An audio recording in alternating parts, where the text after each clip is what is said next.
Déterminer le plus grand commun diviseur de deux nombres entiers, c'est ce que nous allons apprendre à faire dans cette vidéo que vous retrouverez sur le site monclasseurdemaths.fr.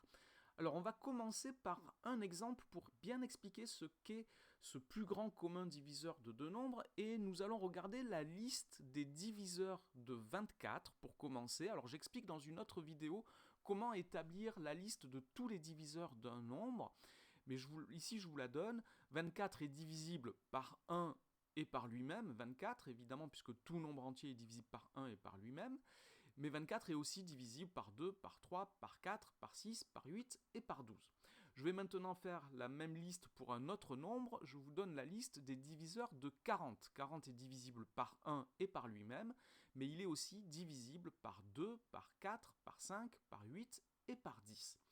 Et maintenant, dans ces deux listes, je vais regarder quels sont les diviseurs qui sont communs à 24 et 40, c'est-à-dire quels sont les nombres qui divisent à la fois 24 et 40. Alors je vais les surligner ici, les mettre en couleur plutôt. Donc 24 et 40 sont tous les deux divisibles par 1, mais aussi par 2, par 4 et par 8. On dit que 1, 2, 4 et 8 sont des diviseurs qui sont communs à 24 et 40. Et si je regarde cette liste, il y a un de ces diviseurs qui est plus grand que les autres, c'est 8. 8 est le plus grand de ces diviseurs. Donc 8 est le plus grand de ces diviseurs qui sont communs à 24 et 40. Eh bien, on dit que 8 est le plus grand diviseur commun de 24 et 40. Plus grand diviseur commun, on peut le noter, PGCD, ce sont les premières lettres des 4 mots plus grand diviseur commun. Alors vous voyez que la définition de plus grand commun diviseur, en fait elle est contenue dans l'expression elle-même. C'est dur d'expliquer plus que ça. Alors je vais essayer de formuler un petit peu autrement, mais on pourrait dire que le plus grand commun diviseur de deux nombres entiers est le plus grand de tous leurs diviseurs communs. C'est ce que nous avons trouvé en établissant la liste des diviseurs communs à 24 et 40. On a trouvé que 8 était le plus grand de ces diviseurs communs. Alors nous, ce qui va nous intéresser maintenant, c'est comment est-ce qu'on fait pour déterminer le plus grand diviseur commun de deux nombres quand il n'est pas aisé d'avoir la liste de tous les diviseurs de ces deux nombres. Et on va donc déterminer, on va travailler sur des exemples, et le premier exemple, c'est de déterminer le PGCD, donc le plus grand commun diviseur, de 132 et de 165. Et nous allons commencer par établir les décompositions en produits de facteurs premiers de ces deux nombres. Donc je vais commencer par 132.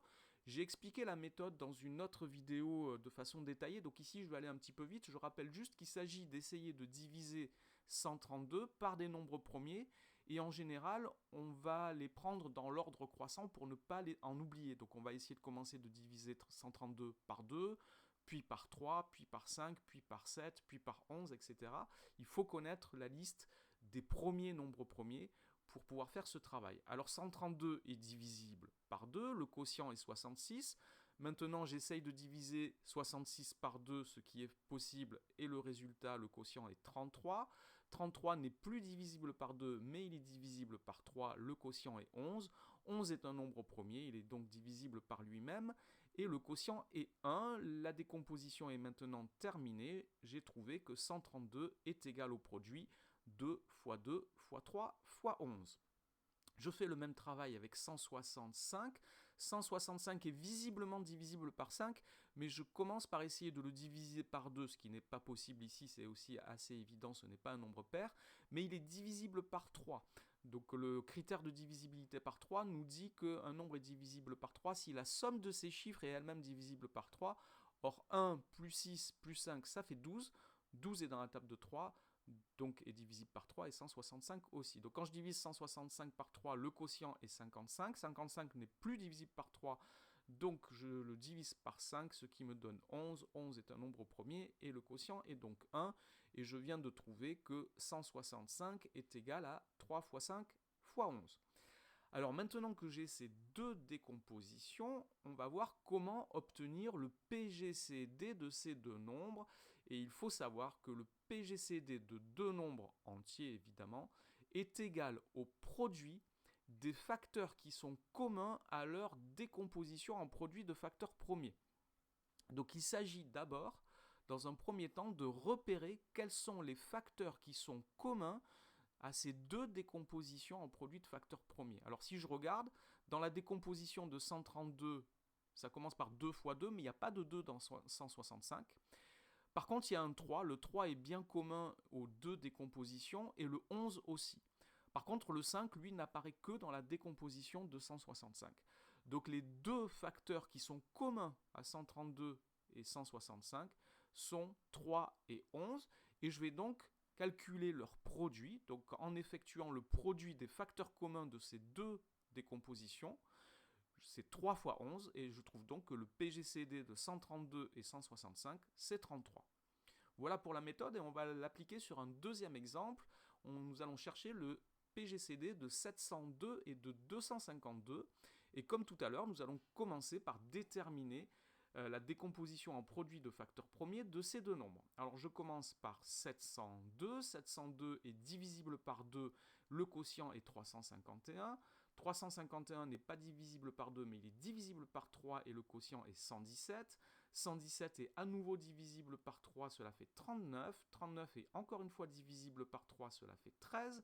13 est un nombre premier, je le divise par lui-même et ça fait 1. J'obtiens donc que 702 est égal à 2 fois 3 fois 3 fois 3 fois 13. Alors on pourrait noter 2 multiplié par 3 au cube fois 13, mais pour repérer les facteurs communs ensuite dans l'étape suivante, je préfère les laisser apparents sous forme de produit sans utiliser les notations de puissance. On peut le faire aussi avec les notations de puissance, mais je préfère utiliser dans un premier temps, en tout cas, je préfère ne pas les utiliser. Alors je décompose maintenant 252 en produit de facteurs premier. 252 est divisible par 2, cela fait 126, qui est lui-même divisible par 2, cela fait 63. 63 n'est pas divisible par 2, mais est divisible par 3, cela fait 21. 21 est également divisible par 3, cela fait 7. 7 est un nombre premier, je le divise par lui-même. Et le quotient est 1, la décomposition est terminée et elle est égale à 2 fois 2 fois 3 fois 3 fois 7. Et maintenant, comme tout à l'heure, je recherche quels sont les facteurs premiers qui sont communs à ces deux décompositions. Alors je vois qu'il y a un 2 qui est commun aux deux décompositions. Dans 252, le facteur 2 apparaît deux fois, mais il n'apparaît qu'une seule fois dans la décomposition de 702. Par contre, le 3 apparaît deux fois dans la décomposition de 252 et trois fois dans celle de 702, donc je vais l'utiliser deux fois, il est deux fois en commun. Et les autres facteurs n'apparaissent pas dans les deux décompositions, le 3 et le 7 ne sont que dans une seule des décompositions. Donc le PGCD de ces deux nombres est obtenu en effectuant les produits de ces trois facteurs qui sont communs, c'est-à-dire 2 fois 3 fois 3, et c'est donc 18, le PGCD de 132 et de 165. Voilà donc pour la méthode qui permet de déterminer le plus grand commun diviseur de deux nombres en utilisant leur décomposition en produits de facteurs premiers. Cette vidéo est maintenant terminée. Merci de l'avoir regardée. N'oubliez pas de lui donner un j'aime et de vous abonner à la chaîne. Au revoir.